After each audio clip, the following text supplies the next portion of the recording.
Hi, I'm Joe Steuter, Chief of Communications at Intentionally, and welcome to the first episode of Message Matters.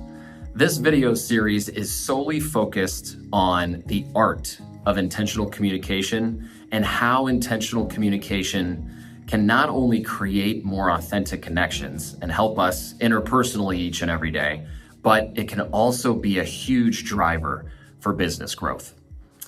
Today, I want to talk a little bit about what it means to build a purposeful brand and how some of the fastest growing companies in our space are using this exercise to get a leap on their growth in 2025. A brand is simply the sum of what people think and say about you. Now, that reputation or that current perception can include not only all of your shiny accomplishments, but also some of those stubborn blemishes as well.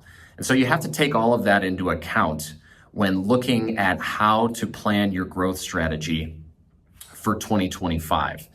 As Q4 creeps in and we start to see more and more of that time spent on end of year planning for the coming year, I just really want to encourage each of you to make marketing strategy and brand messaging a tiny part of the discussion and reflection at the end of the year. For example, I want you to start thinking about how to create a to-be list rather than a to-do list. What I mean by creating a to-be list is reflecting on questions like, can you simply and clearly state who you are? As a brand, as a team, do you have core values you can rally around? Is there a centered belief around which everyone is aligned? And is that a part of your brand promise or your brand messaging? There's also how you stand out against your competition. What are you saying right now in the marketplace to differentiate yourself? And what are your competitors saying to possibly differentiate themselves?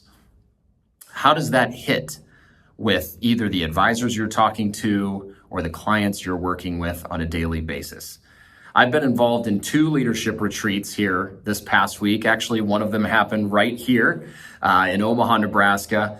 And I can tell you firsthand that the teams who are carving out space to define their brand story and get a handle around what their brand is and what it isn't are the companies, are the brands that are going to own the conversation in 2025.